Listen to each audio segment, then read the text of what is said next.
بسم اللہ الرحمن الرحیم۔ والذین تیسرا وصف آ رہا ہے وہ جو بچتے رہتے ہیں کبائر الاسم۔ کیا ہے لفظ؟ یہ صحیح کر لو، یہ کمپیوٹر نے جہاں گڑبڑ کی ہے۔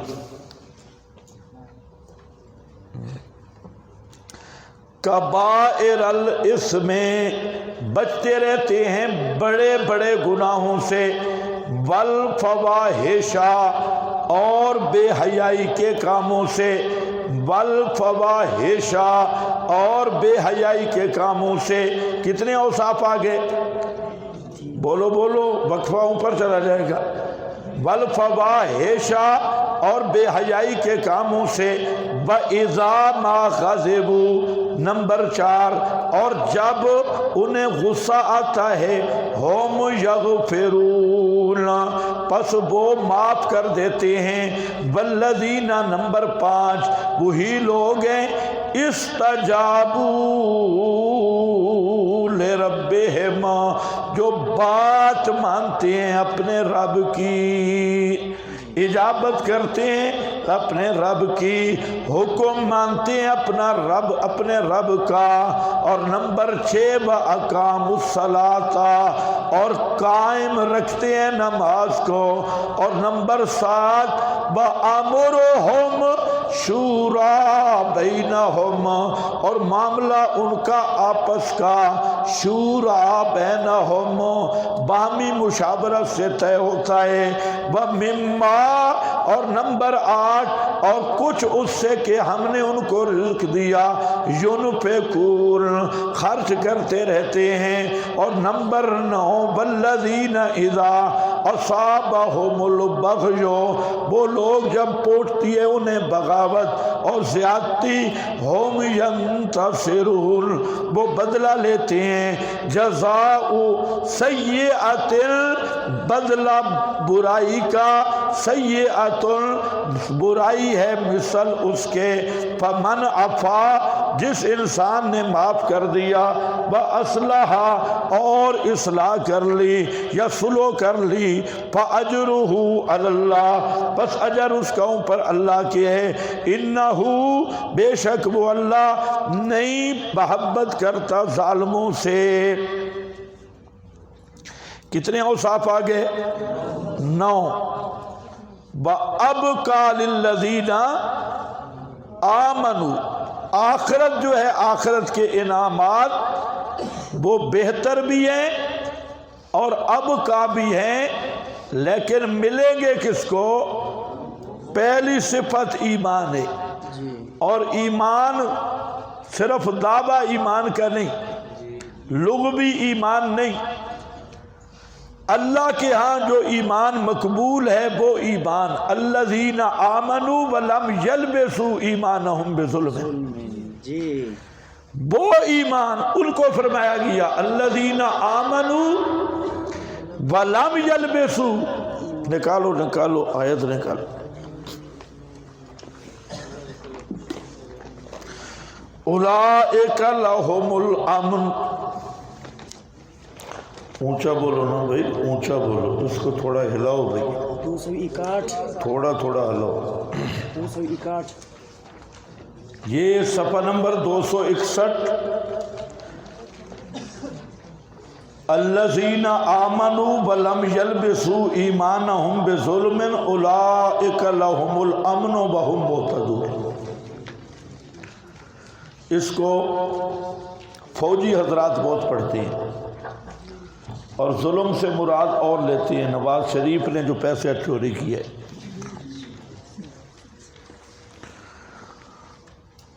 اور امن، ملکی امن و امان کی صورت، تو یہ تحریف ہے، تفسیر نہیں ہے۔ یہاں بے ظلم خصوصاً شرک ہے، اور جن چیزوں کو کتاب و سنت نے ظلم قرار دیا، اور وہ ظلم دون ظلم نہیں ہے بلکہ ظلم ہے۔ ایک ہے ظلم دون ظلم، ایک ہے الظلم، دونوں کا فرق ہے۔ ظلم دون ظلم اعمال ہے، اور جو مطلق ظلم ہے یہ اقسام کفر ہے۔ میں نے کہا سمجھے آپ؟ ایک ہے ظلم دون ظلم ہے، تو وہ تو لاؤڈ سپیکر ٹھیک نہ کرنا بھی ظلم ہے،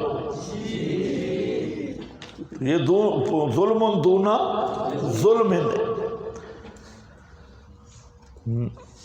سمجھ گئے کہ جواب نہ دینا بھی ظلم ہے، لیکن کون سا ظلم ہے؟ ظلم دون، یہ عملی ظلم ہے۔ اور ایک ظلم اعتقادی ہے، وہ الظلم ہے، الظلم، وہ ظلم دون ظلم نہیں۔ تو لم یظلموا، میں کوئی بڑی بات کر رہا ہوں اگر آپ سمجھ رہے ہیں۔ حدیث میں جو آتا ہے نا کہ شرک مراد ہے، تو شرک میں بند نہیں آیت کا مفہوم۔ حدیث میں آ گیا نا بھئی، جو آپ میں علماء بیٹھے ہیں وہ تو سمجھتے ہیں، صحابہ نے پوچھا تھا ایونا لم یظلم، کون ہے ہم میں سے جس سے کچھ کمی بیشی نہیں ہوئی؟ انہوں نے اعمال سمجھے، تو آپ نے فرمایا کہ اس سے مراد کیا ہے؟ شرک ہے، اور تم نے سمجھا صرف شرک ہے۔ میں کچھ اور بات کر رہا ہوں، میں کہہ رہا ہوں کہ ظلم دون ظلم کی آپ نے نفی کی ہے، اور آیت کے مفہوم کو شرک میں بند نہیں کیا، ظلم اعتقادی کی طرف اشارہ کیا۔ ظلم اعتقادی، وہ ظلم شرک کی صورت میں ہو، وہ ظلم کفر کی صورت میں ہو، وہ ظلم الحاد کی صورت میں ہو، وہ ظلم اعتقادی بدعات کی صورت میں ہو، وہ ظلم بغض صحابہ کی صورت میں ہو، وہ ظلم کسی اور اعتقادی ظلم بے ای وجہ کانا، اس کو شامل ہے۔ ظلم دون ظلم من، اس سے خارج ہے۔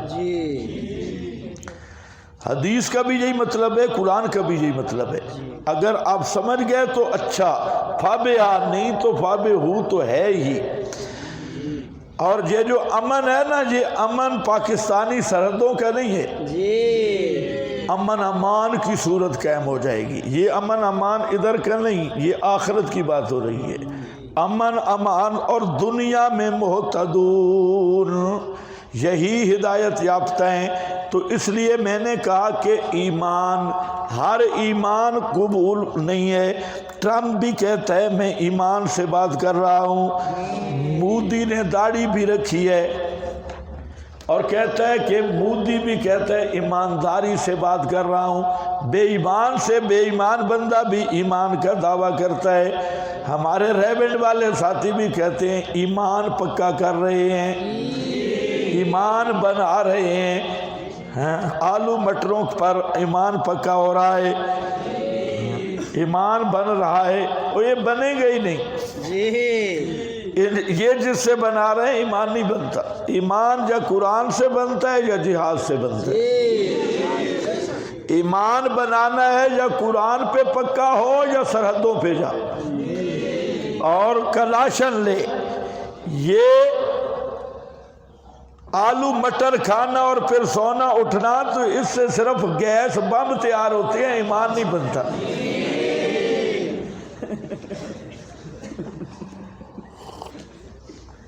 ہاں بھائی، ایمان بن رہا ہے۔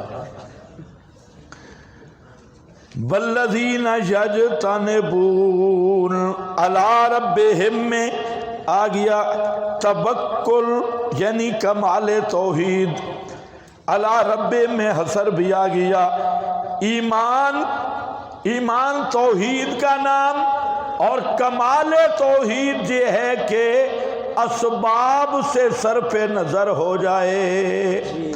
توحید کا کمال یہ ہے کہ اسباب سے صرف نظر ہو جائے، اسباب کی طرف نظر جائے ہی نہیں۔ نظر کس کی طرف جائے؟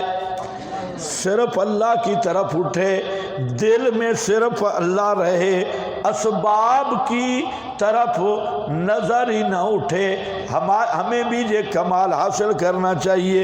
اس کے لیے محنت کی ضرورت ہے دوستو بزرگوں.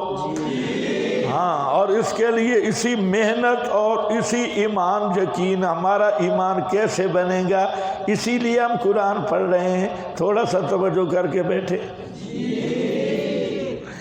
وَعَلَىٰ رَبِّهِمْ يَتَوَكَّلُونَ. سبحان اللہ. یہ کبھی کبھی حال بھی ہوتا ہے نا. صحابہ جا رہے ہیں نا تو آگے دریا آ گیا، سمندر تھا، اور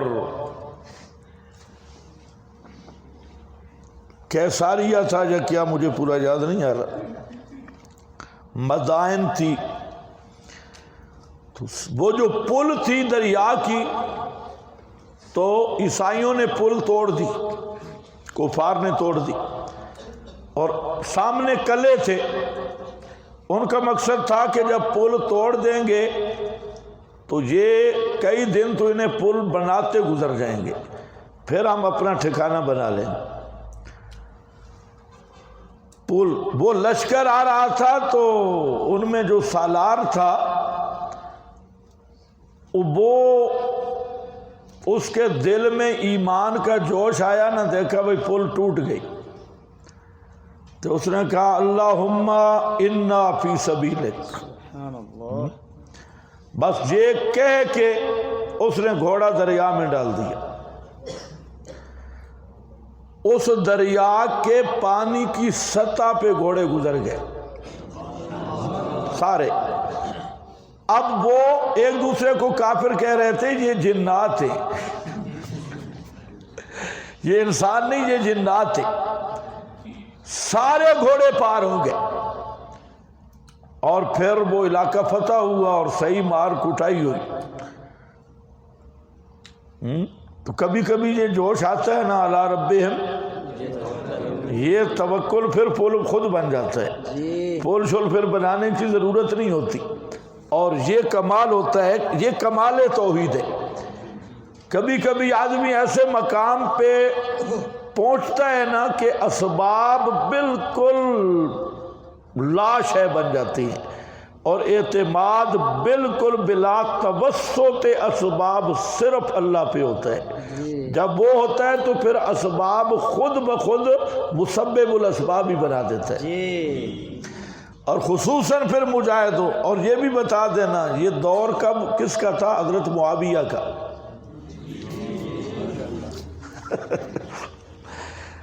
حضرت معاویہ کے فوجیوں میں یہ کرامات ہیں، تو حضرت معاویہ کی کیا شان ہوگی؟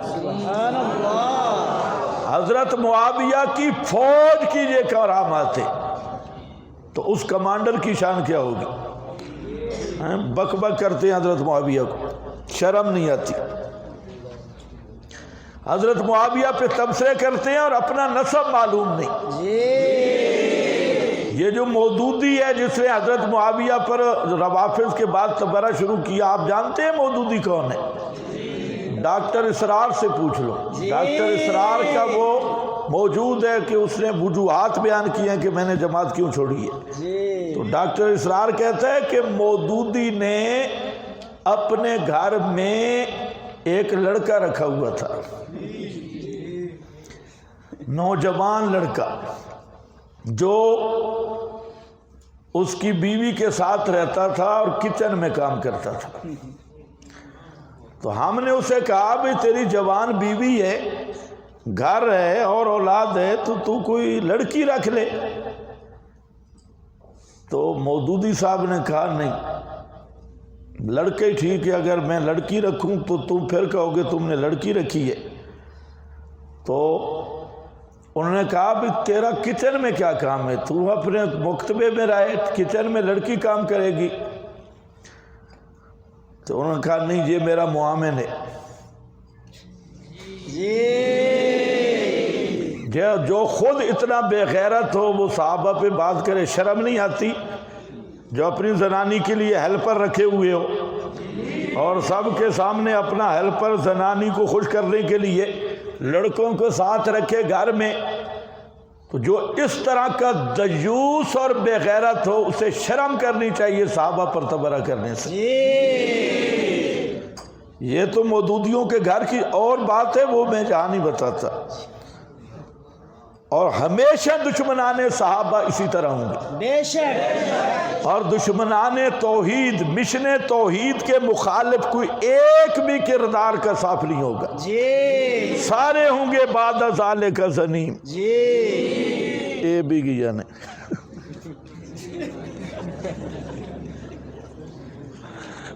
ہاں بھائی،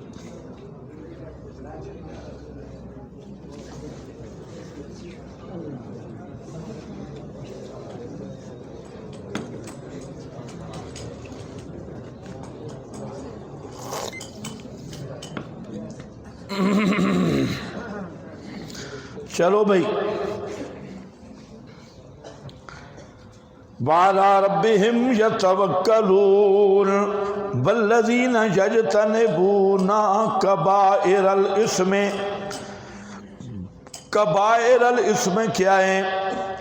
کبیرہ گناہ کیا ہیں؟ اس کی بہت ساری توجیحات کی گئیں جن میں سب تقریباً غلط ہیں۔ جی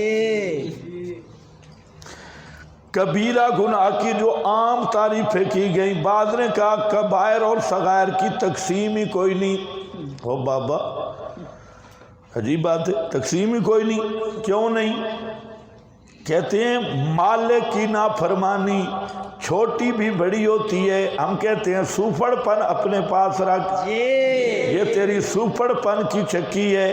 شریعت نے جب تقسیم کی ہے، خود کے کبائر توبہ سے معاف ہوں گے، صغائر عبادات سے بھی معاف ہوتے ہیں، تو شریعت نے تقسیم نہیں کی۔ کیے جی یہ جو آپ کیل کال پڑھتے ہیں کبھی سوچا بھی کرو، مولوی اتنا بتا دیتے ہیں ایک قول یہ ہے، کوئی قول کا نسب بھی ہے جی۔ بزرگ فرماتے ہیں کہ کبائر اور صغائر کی تقسیم ہی کوئی نہیں، کیونکہ اللہ کے دربار کی چھوٹی نافرمانی بھی بڑی ہے، اس کو کہا سوفڑ پن۔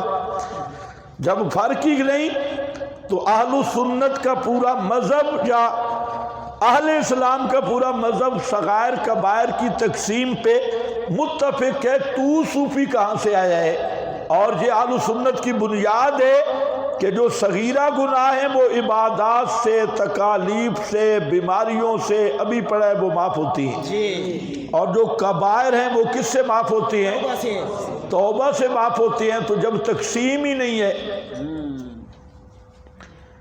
دوسرا جی، کبیرہ صغیرہ اضافی امر ہے، ایک گناہ دوسرے کی نسبت سے چھوٹا ہے، وہ اپنے محتاط کی نسبت سے بڑا ہے۔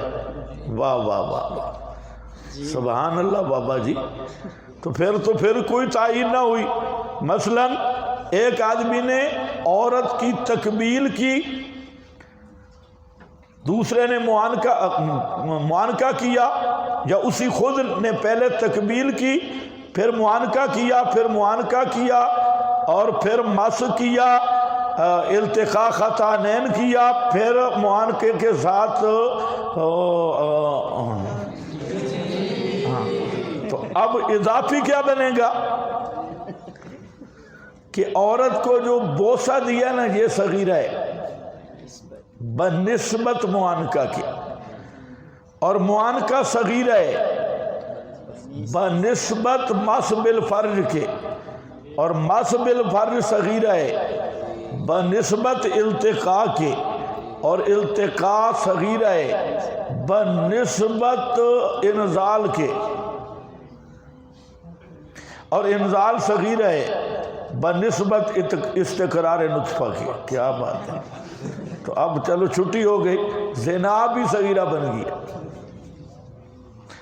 تو اس اضافے سے تو پھر چوری بھی صغیرہ ہے۔ اور نیچے سے نکلو تو صوفی صاحب جب یہاں جا رہا تھا، جانا کبیرہ ہے بنسبت بیٹھنے سے، جی تو ادھر یہ کبیرہ ہے۔ تو یہ جو تقسیم شریعت نے کی ہے، اور یہ نصوص سے ثابت ہے کہ کبائر معاف ہوں گے توبہ سے، صغائر معاف ہوں گے عبادات، تکالیف، بیماریوں سے۔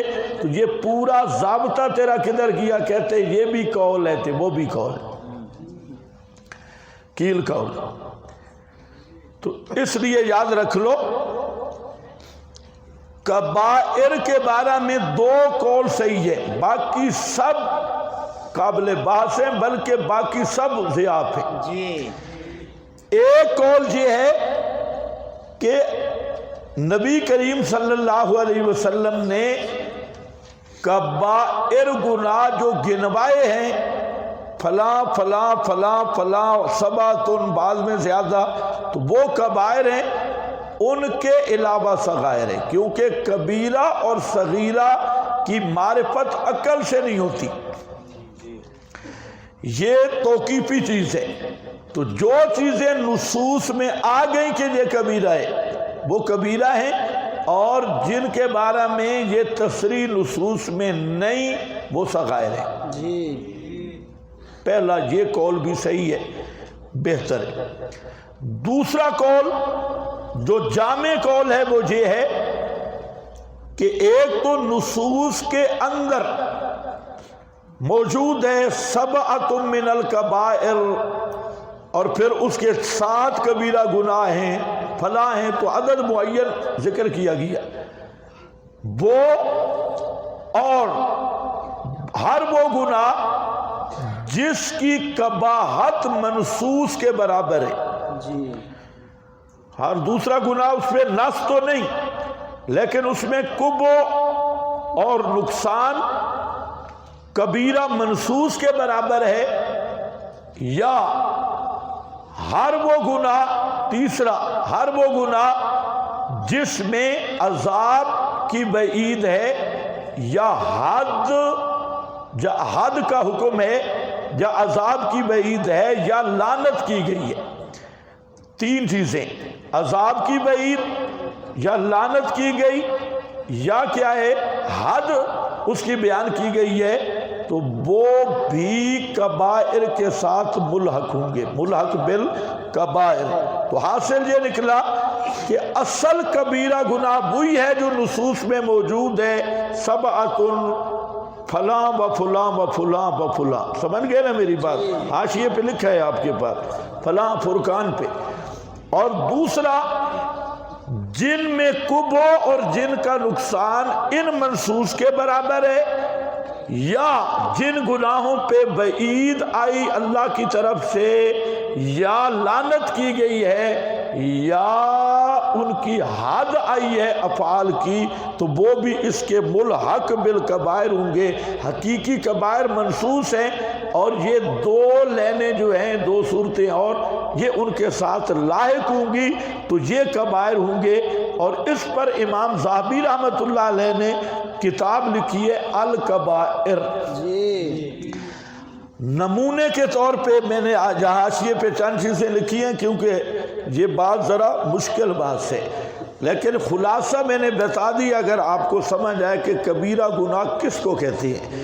باقی جتنا بھی کیل کال ہے نا، تو اس ہر ایک پہ اگر آپ غور کریں گے تو صوفیانہ گپے، صوفیانہ گپے. تو صوفیانہ گپے جو ہے نا، ویسے چس کے لیے رکھی کرو. جیسے توبہ کی میں نے بھی ادھر لکھی ہوئی ہیں صوفیانہ گپے، لیکن ابھی ٹائم نہیں تھا ان پہ تبصرہ لگانے کا. یہ حاشیے پہ بہت ساری چیزیں ہیں، ان پہ تبصرے کے لیے لکھی ہیں، کہ یہ تائیدہ نہیں لکھی، ان پر رگڑا لگانے کے لیے لکھی ہے. جی. تو یہ بہرحال اب جو ہے میری بات آپ کو سمجھ آ گئی کبائر الاسم کی، جی. کہ کبیرہ کیا ہے. جی. اس کے بعد آیا الفواحش. فواحش، فواحش وہ ہیں جن میں بے حیائی کا پہلو ہو، وہ گناہ جس میں فحاشی ہو، بے حیائی ہو، جس کا تعلق شہوانی جذبات سے ہو. اور شہوانی جذبات، بے حیائی، زنا، ڈانس، گانا بجانا، کنجریاں، تھیٹر، قوالیاں شوالیاں، جمہوریت. جمہوریت فواحش میں اس لیے داخل ہے کہ جمہوریت جو ہے اس میں فحاشی رکن اعظم ہے. اگر فحاشی نکال دی جائے تو جمہوریت باقی بھی نہیں رہے گی۔ والفواحش،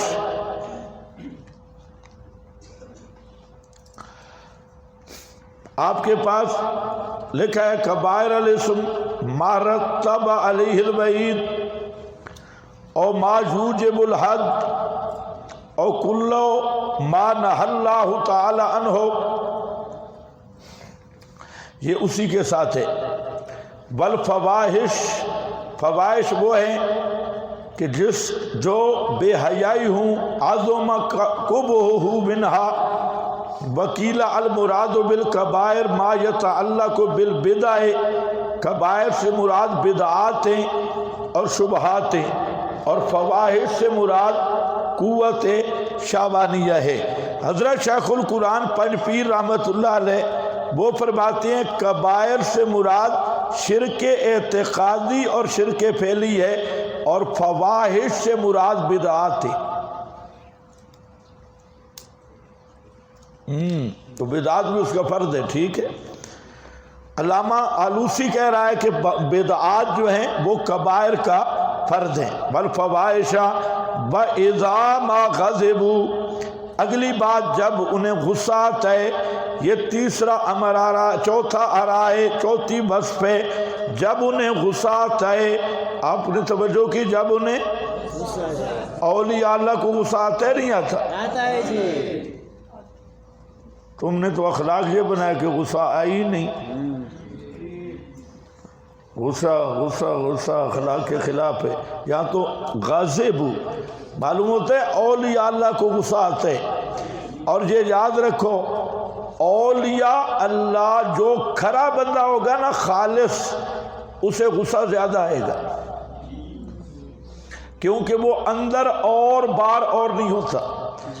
اور جس نے اندر کیاری بنائی ہوئی ہو نا، بھئی اندر اور رکھنا ہے اور باہر اور رکھنا ہے، منافق آدمی میٹھا ہوتا ہے، اور جو کھرا مباحد ہو وہ ذرا کڑوا ہوتا ہے، کیونکہ منافق، آپ نے وہ جو ریبنڈیوں کی نشانیاں لگتی ہیں، بہرحال واللہ عالم کس کی، وہ جو جماعت کی بات ہو رہی تھی، یخرج جو قوم ہو، ایک جماعت نکلے گی، سن چکے ہو نا نشانیاں، 10 نشانیاں تو میں نے بیان کی تھی کہ 11، تو وہ اس نشانیوں میں یہ بھی آیا تھا کہ السنتہم احلی من السکر، ان کی زبانیں گڑ سے زیادہ میٹھی ہوں گی، وقلوبہم قلوب الذئاب، اور ان کے دل بھیڑیوں کی سے بھی زیادہ خطرناک ہوں گے، اندر کے دشمن۔ تو اس لیے تم بھی جو تمہیں دانت نکال کے ملے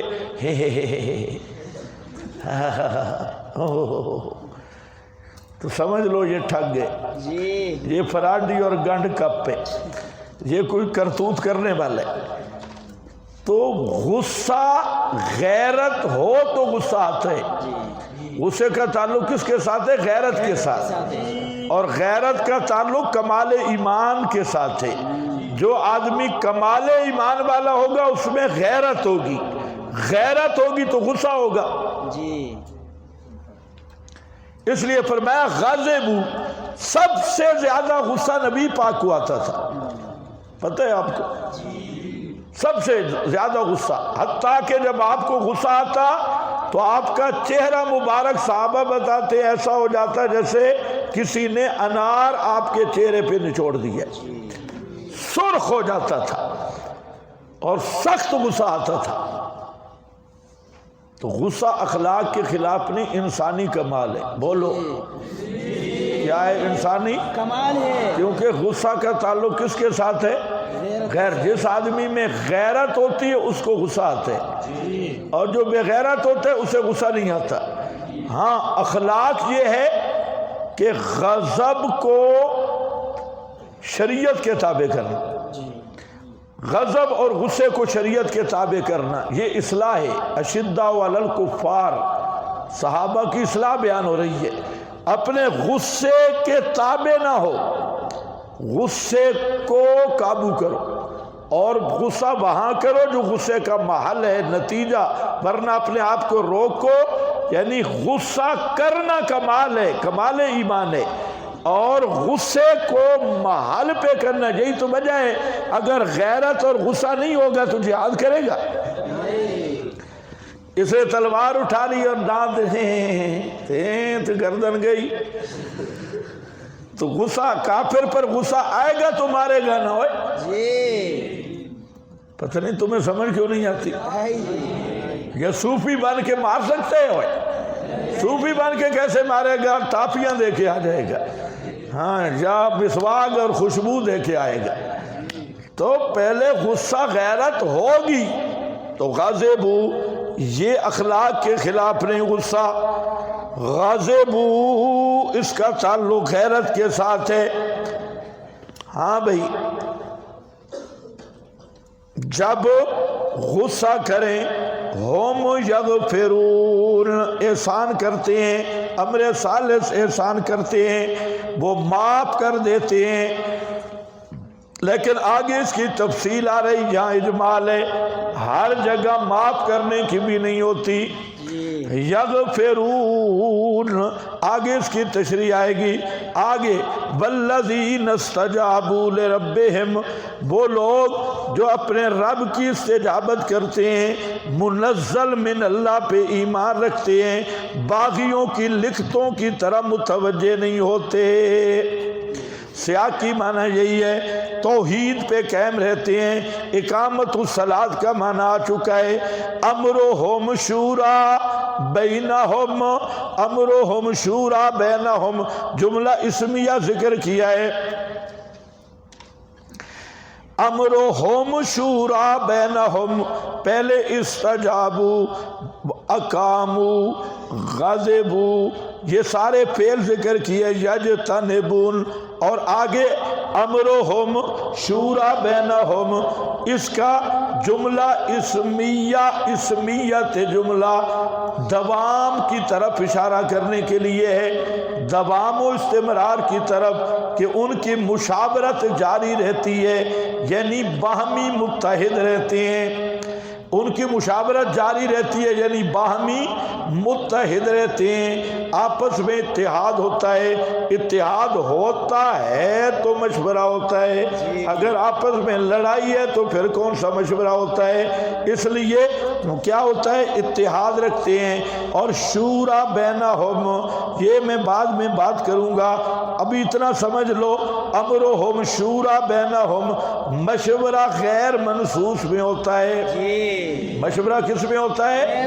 غیر منصوص میں ہوتا ہے، منصوص میں مشورہ نہیں ہے، اجتہادی امور میں مشورہ ہوتا ہے، اور شاورہم فی الامر بھی یہی ہے، امرہم شورا بینہم، ان کا معاملہ آپس میں مشاورت پہ مبنی ہوتا ہے، تو مشورہ یہ نہیں ہوگا کہ آج نماز پڑھیں یا نہ پڑھیں،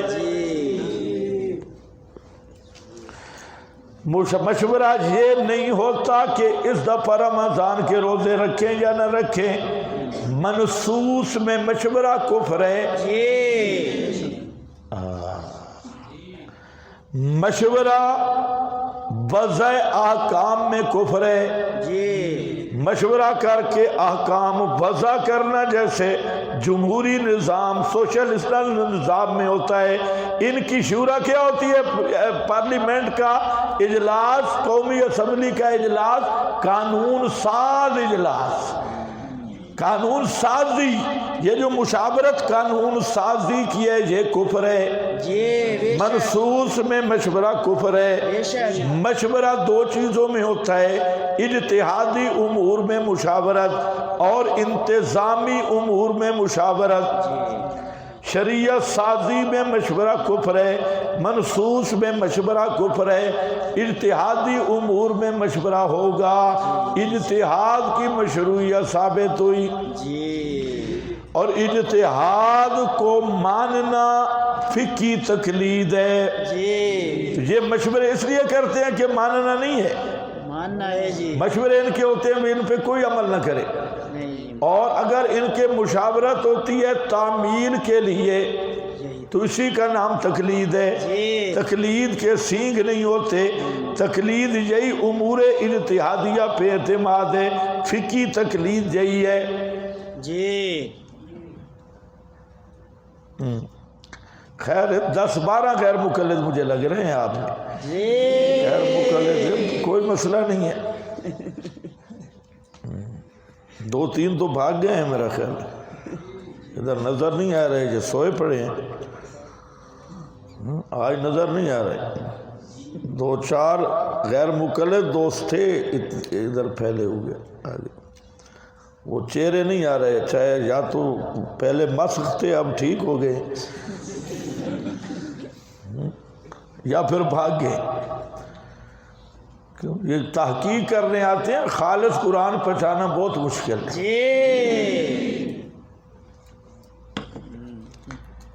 آپ میری بات سمجھ گئے. امرہم شورا بینہم. شورا کس میں ہوگی؟ امور اجتہادیہ میں. تعمیل کے لیے یا انکار کے لیے؟ تعمیل کے لیے جی. یہ سارا دن مشورہ کرتے رہتے ہیں اس پہ عمل نہیں کرنا. غیر مقلدوں والا معنی ہے. اور اگر تعمیر کے لیے ہے تو اسی کا نام تقلید فقہی ہے. فقہی عرف فقہا والی، عام نہیں. اجتہاد بھی ثابت، تقلید بھی ثابت. آگے غیر مقلد کہتے ہیں یار یہ تو ٹھیک ہے. آج کل خیبر پختونخوا والے غیر مقلد، پنجاب والے بڑے بے ایمان ہیں. یہ تو مطلقاً نہیں مانتے. تو خیبر پختونخوا والے غیر مقلد سمجھدار ہیں. وہ کہتے ہیں کہ 1000 قبر کی پوجا کرنا توحید ہے، ایک قبر کو پوجنا شرک ہے. اسے خیبر پختونخوا کے غیر مقلد بہت سمجھدار ہے. ان کا عقیدہ ہے کہ اگر ایک آدمی 1000 قبر کی پوجا کرے تو کوئی حرج نہیں ہے، لیکن اگر صرف ایک ہی قبر کو پوجتا ہے تو اس لیے وہ کہتے ہیں بھئی تقلید مطلق جائز ہے، صرف ایک شخص کی ناجائز ہے. تو مطلب یہ ہوا کہ ایک آدمی 1000 قبر کو پوجے یہ جائز ہے، صرف ایک قبر کو نہ پوجے. قبریں بدل بدل کے پوجے. اور چبل کے بچے اگر تقلید شرک ہے پھر ایک بھی شرک ہے، 20 کی بھی شرک ہے. یہ نیا تمہیں علم پتہ نہیں کس سائڈ سے ملا ہے کہ تم یہ فرما رہے ہو کہ 1000 قبر کی پوجا کرے تو مباعد ہے، اور ایک ہی قبر پہ گرا رہے صرف بری کی پوجا کرنا شرک ہے. اگر 15-20 قبروں کی کبھی اس پہ سجدہ، کبھی اس پہ، کبھی اس پہ، تو یہ جائز ہے. مختلف اماموں کی بات تو جائز ہے، ایک امام کی بات ماننا یہ شرک ہے. تقلید شخصی شرک ہے. یعنی بالکل گدھا ابن گدھا بھی یہ بات نہیں کہہ سکتا عقل کے پیدا. اگر شرک ہے تو پھر 10 کی بھی شرک ہے، ایک کی بھی شرک ہے. اور شرک نہیں تو پھر ایک کی بھی نہیں، 10 کی بھی نہیں. یہ شرک کا نیا معنی ہے کہ 10 قبروں کی پوجا شرک ہے اور ایک قبر کی پوجا کرنا جائز ہے. تم سمجھ گئے نا؟ تمہیں کہہ رہا ہوں یہ جو ادھر والے بیٹھے ہیں. بسم اللہ الرحمن الرحیم. وَأَمْرُهُمْ شُورَى بَيْنَهُمْ. ان کا امر آپس میں مشاورت ہوتا ہے، مشاورت پر مبنی ہوتا ہے. انتظامی امور میں کتاب و سنت کا قانون چلانے میں نہ کہ بنانے میں. چلانا اور ہے، بنانا اور ہے. وَمِمَّا، یہ ذرا اگلا مسئلہ مولویوں کے لیے مشکل ہے. وَمِمَّا، اور کچھ اس سے ہم نے رزق دیا ہے ان کو يُنْفِقُونَ، خرچ کرتے رہتے ہیں. یہ آپ کے لیے بھی ہے. جنتیوں کی صفات آ رہی ہے. يُنْفِقُونَ، مولوی اور خرچ کرے. توبہ توبہ توبہ. يُنْفِقُونَ، خرچ کرتے رہتے ہیں.